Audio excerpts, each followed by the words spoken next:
Señorita Lectoescritura, Matilde. Sus habilidades: leer, escribir, buen lenguaje y expresión, la comprensión e interpretación sin dejar pasar por alto la planeación de un texto con buena coherencia, cohesión y adecuación textual. ¡Holi! Bienvenidos a Literalmente Monstruos. Uy, mi reina, usted sí está muy bella, mi amor. Ay, parce, qué pereza usted con esa acosadera lingüística toda hora. Como conclusión final, demuestra lo aprendido durante las secciones anteriores. Llamaría a mi Diony. Aló, oficina de lectoescritura, donde la lectoescritura lo es todo para tus métodos de aprendizaje. ¿Con quién tengo el gusto?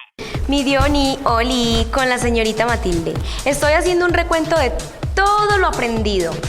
Completamente, baby. Te pondré en altavoz. Está bien, no hay problema. Estaré atento.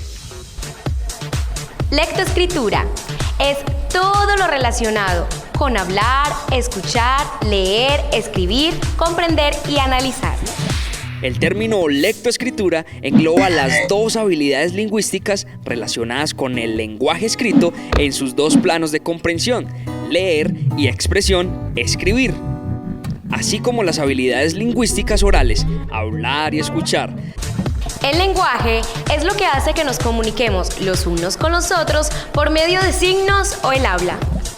Es un conjunto de signos y reglas que empleamos para construir el mensaje y que el emisor y receptor deben conocer, como lo es la lengua y el idioma con el cual nos comunicamos, y así podernos entender.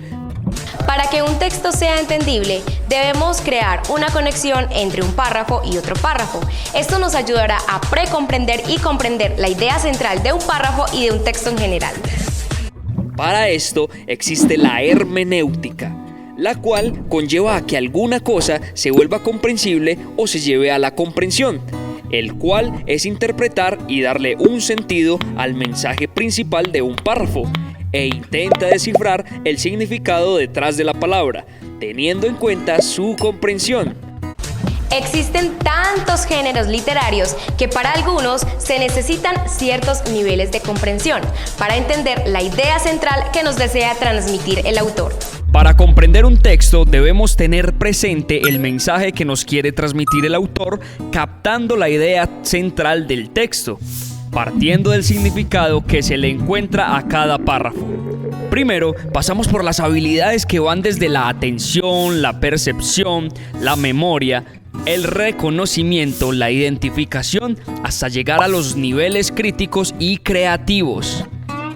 Leer no es fácil, pero para esto existen estrategias que son ciertos recursos que nos ayudarán a comprender mejor un texto y a sacar mejor la idea global del mismo. Una buena estrategia de lectura implica releer el texto para mejorar análisis de la información y más entendimiento. Esto te ayudará demasiado. Todo esto con el fin de llegar a una mejor comprensión lectora. Si no se logra algo, pues siempre es bueno volver a empezar y disfrutarlo cada vez más. Primero aprendemos a hablar, luego aprendemos a escribir, pero con el paso del tiempo debemos aprender a tener una muy buena competencia escrita. Para tener una buena comunicación por escrito, debemos estructurar el contenido del texto y los apoyos gráficos para facilitar la comprensión e interés del lector en escritos de extensión media. Y por último, para resultar convincente mediante la comunicación escrita, hay que demostrar un estilo propio en la organización y expresión del contenido de escritos largos y complejos. Cuando queremos contar algo por medio de un escrito, primero debemos tener en cuenta la planeación de lo que queremos decir, o sea, un preescrito. Para esto, debemos reunir información, generar ideas y organizar las ideas. También el uso de conectores, normas de puntuación, te ayudarán poco a poco con la construcción de párrafos.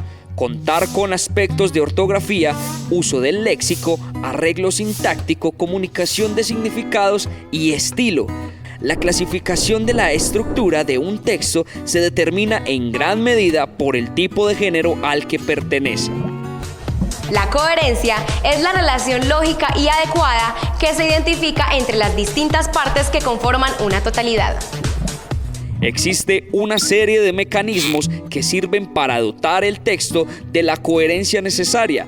Algunos de estos mecanismos incluyen mantener una secuencia cronológica o presentar la información de una manera lógica. Así, las oraciones se vinculan por acción o efecto. La cohesión es la propiedad del texto que conecta las diferentes palabras con oraciones y párrafos. La cohesión textual básicamente permite que cada frase de un texto sea interpretada en relación con las demás. También es la manera de relacionar y unir las distintas palabras, oraciones y párrafos del texto de una forma coherente. A veces no les han contado una historia de amor y se desvían del tema principal, como lo que me pasó a mí con Mohamed La Valija, que en su carta de amor mezcló de todo. Pues bien, a eso le llamamos adecuación textual. La adecuación textual de un escrito puede ser, según sus características, de carácter científico, histórico, literario, informal o amoroso, como en tu caso. Por lo tanto, esto quiere decir que, según sus rasgos, cualquier texto pertenece a una categoría clasificatoria que a su vez aporta elementos de identidad a quien va dirigido. Todos estos elementos conforman la lectoescritura. Diony te dará algunos tips para que mejores tus métodos de aprendizaje. Estas son algunas estrategias para tener un buen desarrollo de lectoescritura. La lectura en voz alta te ayudará a una mejor concentración y comprensión del texto. Escribir finales distintos para historias ya conocidas. Tener presente el análisis y corrección de los errores ortográficos. Repasar diariamente las palabras que causen mayor dificultad al momento de pronunciarlas. A esto le conocemos como ortofonía, o sea, la pronunciación correcta de las palabras de un lenguaje en específico. Los trabalenguas son una forma de ayudar a conseguir un dominio del lenguaje mucho más fluido. Muchas gracias, mi Dionys. Les presentamos a la nueva señorita de lectoescritura, Matilde 0201. Te amo. Felicidades.